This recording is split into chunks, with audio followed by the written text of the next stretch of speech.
லண்டன்ல இருந்து வர ஒரு பத்திரிகை இன்றைக்கு வெளியிட்ட ஒரு செய்தி, ஒரு ரகசியமான செய்தி பிரித்தானிய அரசாங்கத்தையே கலங்க வச்சிருக்குன்னு சொல்லலாம். இப்போ பரபரப்பாக அது சம்பந்தமாக பேசப்படுது, பிட்டிய பிரச்சனைகளை உருவாக்கி இருக்கிறது. அப்படி என்ன செய்தி தான் இன்றைக்கு வெளியிடப்பட்டிருக்குன்னு பார்த்தீங்கன்னு சொன்னால், பிரித்தானிய அரசாங்கத்தை சீன அரசாங்கம் நீண்ட காலமாக உளவு பார்த்திருக்கிறார்கள். அது மட்டும் இல்லாமல் பிரித்தானிய பிரதமருடைய அலுவலகம் இருக்குத்தானே, இலக்கம் 10 டவுனிங் ஸ்ட்ரீட், அந்த முகவரியில் இருக்கக்கூடிய பிரதமருடைய அலுவலகம், அதை சுற்றி இருக்கக்கூடிய ஏனைய அலுவலகங்கள் எல்லாத்திலையும் பணிபுரிகின்ற மிக முக்கியமான அதிகாரிகளுடைய தொலைபேசிகளை ஹேக் பண்ணியிருக்கின்றார்கள் சீன அரசாங்கம். சீன அரசாங்கத்தால் நியமிக்கப்பட்ட புலனாய்வு அமைப்புகள்.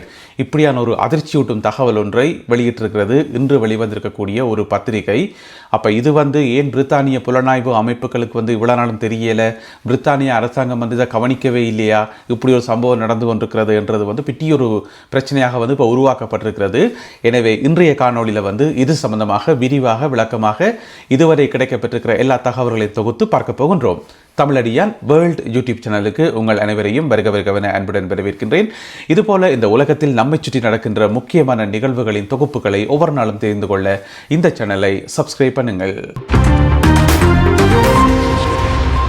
2021 ஆண்டுக்கும் 2024 ஆண்டுக்கும் இடைப்பட்ட காலப்பகுதி.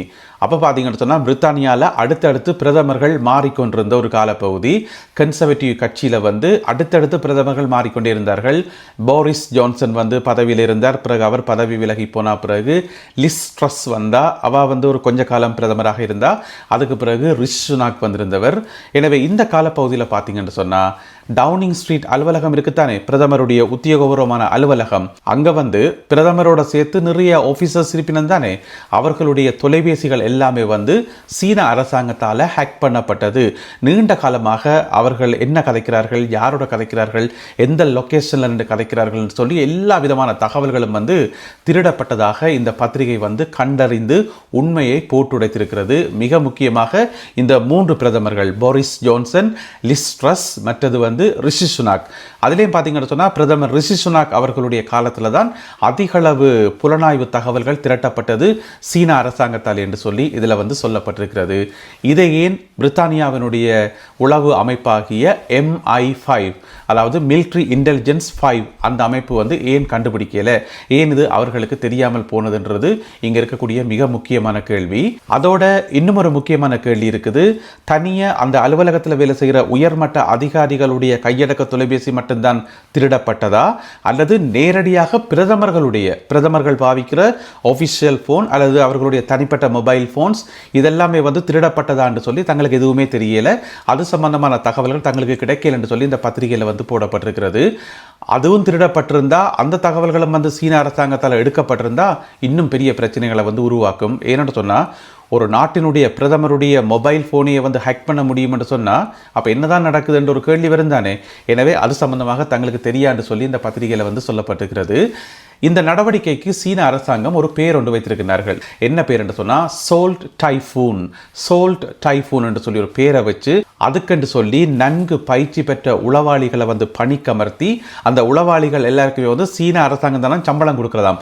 சம்பளம் கொடுத்து கடமையில் கொண்டு இருத்திருக்கிறார்கள் எல்லாத்தையும் ஹேக் பண்ண சொல்லி. இதை முதலாக கண்டுபிடிச்சு பிரித்தானியாவுக்கு சொன்னது ஒரு அமெரிக்க உளவு அமைப்பு என்று சொல்லி. அமெரிக்காவை சேர்ந்த ஒரு உளவு அமைப்பு தான் கண்டுபிடிச்சு சொல்லியிருக்கணும், இந்த மாதிரி முக்கியமான ஆக்களோட போன் எல்லாத்தையும் ஹேக் பண்ணிட்டாங்க, உங்களோட வீட்டுக்குள்ளேயே பூந்துட்டாங்க, என்ன பார்த்து கொண்டிருக்கிறீங்கன்னு சொல்லி. இதில் நாங்கள் ஒரு விஷயத்தை கவனிக்கணும். அமெரிக்க ஜனாதிபதி டொனால்ட் ட்ரம்ப் அவர்கள் அடிக்கடி சொன்னபடி ஐரோப்பிய நாடுகள் தங்களுடைய பாதுகாப்பில் அக்கறை இல்லை, நாட்டை இன்னும் பலப்படுத்துறதுல அக்கறை இல்லை, ஏனோ தானோ இருக்கிறோம் என்று சொல்லி. அதனால தான் ட்ரம்ப் பல சந்தர்ப்பங்களில் எடுத்தறிஞ்சு காய்ச்சி கொண்டிருக்கிறார், மதிக்காமல் கலைச்சு கொண்டிருக்கிறார். எனவே ஐரோப்பிய நாடுகள் எல்லாமே சிட்டியான கண்ணும் கருத்துமா இருக்கணும், பாதுகாப்பை அதிகரிக்கணும், எதிரிகள் ஊடுருவாமல் பாதுகாத்துக் கொள்ளணும். இப்படி எத்தனையோ வேலைகள் இருக்குது. ஆனால் ஐரோப்பிய நாடுகள், பிரித்தானியா உட்பட ஐரோப்பிய நாடுகள் அதை ஒழுங்காக செய்கிறீர்கள் என்றது பெருக்கக்கூடிய குற்றச்சாட்டு. அதை நிரூபிக்கிற விதமாக தான் இதுவும் இருக்குது. ஏன்னு சொன்னால் சீன அரசாங்கம் இவ்வளோ ஃபோனை ஹேக் பண்ணி இருக்குது, அப்பயே அதை நீங்கள் தெரியாமல் இருந்தீங்கன்னு சொல்லி. அதை விட இன்னும் ஒரு முக்கியமான விஷயம் உங்களுக்கு தெரியும், சீனா நட்ட நாடு லண்டனில் பெண்ணாம் பெரிய ஒரு எம்பசி ஒன்று கட்டினோம், ஒரு தூதரகம் ஒன்று கட்டினோம், மெகா எம்பசி என்ற பேரில். ஏற்கனவே நான் ஒரு வீடியோ ஒன்று போட்டு அதை பற்றி ஃபுல்லாக விளங்கப்படுத்தினான். அதில் இருக்க இருக்கக்கூடிய ஆபத்துக்கள். ஏன்னு சொன்னால் நிலத்துக்கு கீழே 200க்கும் அதிகமான அறைகள் வந்து கட்டினோம். என்னத்துக்கு 200க்கும் அதிகமான அறைகள் நிலத்துக்கு கீழே கட்டணும்? அவசியம் இல்லையே. அந்த அறைகள் எல்லாமே வந்து பார்த்தீங்கன்னு சொன்னால் பிரித்தானிய அரசாங்கத்தினுடைய முக்கியமான இன்டர்நெட் கேபிள்ஸுக்கு பக்கத்தில், நிலத்துக்கு கீழே இருக்கக்கூடிய கேபிள்ஸுக்கு பக்கத்தில் நம்ம அந்த அறைகள் எல்லாம் இருக்காம் என்று சொல்லி ஏற்கனவே நாங்கள் இதை பற்றி ஒரு வீடியோவில் வந்து ஃபுல்லாக பார்த்துருக்கிறோம். அதால் அதை பற்றி இன்றைக்கு வேண்டாம். எனவே இப்படியான பல வேலைகளை வந்து சீன அரசாங்கம் பிரித்தானிய மண்ணில் மேற்கொண்டு வருகிறது. ஆனால் பிரித்தானிய அரசாங்கமோ ஏனோ தானோண்டு கண்ணும் காணாமல் விட்டிருக்கிறது. பிரித்தானிய அரசாங்கம் ஏன் இன்னமும் சீன அரசாங்கத்தோட ஒரு மென்மையான போக்கை வந்து கையாளுது என்று சொன்னா, அதிலேயும் பிரதமர் கியர் ஸ்டார்மர் அவர்கள் மேல ஒரு குற்றச்சாட்டு முன்வைக்கப்படுது என்று சொன்னா, அவர் பார்க்குறாரு என்னென்று சொன்னால் சீன அரசாங்கத்தோட நிறைய பொருளாதார உடன்படிக்கைகள் செய்ய வேண்டியிருக்குது. ஏன்னு சொன்னால் நாட்டை வந்து அடுத்த கட்ட நோக்கி நகர்த்தணும்னு சொன்னால் கட்டாயம் சீனாவோட நிறைய பொருளாதார ஒப்பந்தங்கள் செய்யணும், பிஸ்னஸை வந்து டெவலப் பண்ணணும், கணக்க வேலைகள் செய்ய வேண்டியிருக்குது. எனவே அந்த ஒப்பந்தங்களை சாத்தியப்படுத்துறதுக்காக அப்போ பிரதமர் கியர் ஸ்டார்மர் என்ன பார்ப்பார், என்னுடைய காலத்தில் தன்னுடைய ஆட்சி காலத்தில் வந்து நான் யூகே வந்து மேலே உயர்த்தணும், பொருளாதார ரீதியாக வந்து உயர்த்தணும், அப்போ தானே இந்த எதிர்மறை விமர்சனங்கள் எல்லாம் இல்லாமல் போகும். அதனால் வந்து சீன அரசாங்கத்தோட நிறைய ஒப்பந்தங்கள் போட வேண்டியிருக்கு. அந்த ஒரு காரணத்துக்காக இப்படியான விஷயங்களை வந்து கண்ணும் காணாமல் விட்டிருக்கிறது இப்போதைய அரசாங்கம் என்று சொல்லி ஒரு குற்றச்சாட்டை இந்த பத்திரிகை வந்து முன்வைத்திருக்கிறது. அதை விட இன்னும் ஒரு அதிர்ச்சியான செய்தி ஒன்றும் போட்டிருக்கிறார்கள் என்று சொன்னால், இப்போதைய பிரதமர் கியர் ஸ்டார்மர் அவர்களுடைய தொலைபேசியையோ அல்லது அவருடைய உதவியாளர்கள் அலுவலர்கள் இருப்பினும் தானே அவர்களுடைய தொலைபேசிகளும் கூட சிலவள ஹைக் பண்ணப்பட்டதோ தெரியல என்று சொல்லி போடப்பட்டிருக்கிறது. அதற்கான ஆதாரங்கள் தங்களுக்கு கிடைக்கல என்று சொல்லி இந்த பத்திரிகையில் போடப்பட்டிருக்கிறது. இப்போ பத்திரிகை வந்து எப்படி கண்டுபிடிச்சிருக்கும், எப்படி அவர்களுக்கு தெரிய வரும் என்று சொன்னால், புலனாய்வு அமைப்புகளை மேற்கோள் காட்டித்தான் அவர்கள் போட்டிருப்பார்கள். மிக முக்கியமாக அமெரிக்காவினுடைய புலனாய்வு அமைப்புகள் ஏதோ நல்ல ஒரு தகவல் கொடுத்திருக்கு இந்த பத்திரிகைக்கு. அதனால தான் இப்படியான செய்தி ஒன்றை இன்றைக்கு வெளியிட்டிருக்கிறார்கள். இது பிரித்தானிய அரசியல் மத்தியிலும் பிரித்தானிய உளவு அமைப்புகள் மத்தியிலும் மிகப்பெரிய ஒரு பரபரப்பை உண்டாக்கியிருக்கிறது.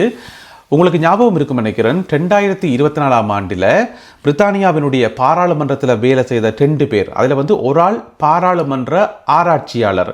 அதாவது பாராளுமன்றம் எப்படி இயங்குது, பாராளுமன்றத்தில் எம்பிமார் என்ன செய்வினம், நடவடிக்கைகள் எப்படி இயங்குது, சுமூகமாக இயங்குதா, இந்த மாதிரி பாராளுமன்றம் சம்பந்தமான ஆய்வுகளை மேற்கொள்கின்ற ஒரு ஆய்வாளர். அவருடைய பேர் என்னென்னு சொன்னால் கிறிஸ்டோபர் கேஷ் என்று சொல்லப்படுற 30 வயதுடைய ஒரு ஆராய்ச்சியாளர் வந்து கைது செய்யப்பட்டிருந்தவர்.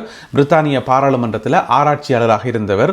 ஏன் கைது செய்யப்பட்டவர் என்று சொன்னால், அங்கே வந்து ஆராய்ச்சி செய்கிறோம் என்ற பேரில் வந்து சீன அரசாங்கத்துக்கு தகவல்களை அனுப்பினார் என்ற பேரில் வந்து கைது செய்யப்பட்டிருந்தவர்.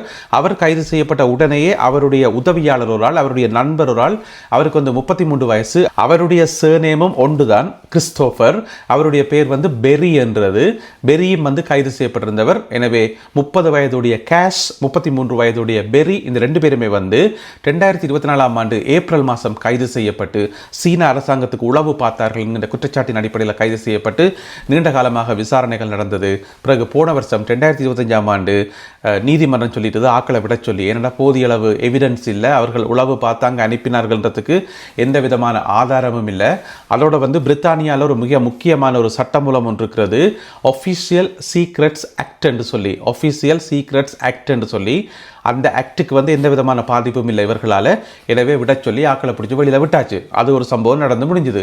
பிறகு பார்த்தீங்கன்னு சொன்னால், போன வருஷம் 2025 ஆண்டு நவம்பர் மாதத்தில் திடீரென்று பிரித்தானியாவினுடைய எல்லா பாராளுமன்ற உறுப்பினர்களுக்கும் ஒரு அவசர எச்சரிக்கை ஒன்று MI5 அமைப்பால் வந்து விடப்படுது. பிரித்தானியாவினுடைய புலனாய்வு அமைப்பாகிய MI5ஆல் வந்து எல்லா பாராளுமன்ற உறுப்பினர்களுக்கும் ஒரு எச்சரிக்கை விடப்படுது என்று சொன்னால், பாராளுமன்ற உறுப்பினர்கள் மத்தியில் சீனாவினுடைய புலனாய்வு அமைப்புகள் ஊடுருவி உள்ளன, உங்களுடைய தகவல்களை வந்து அவர்கள் திருடுகின்றார்கள், எனவே கவனமாயிருங்க என்று சொல்லி ஒரு எச்சரிக்கை ஒன்று கொடுக்கப்பட்டது.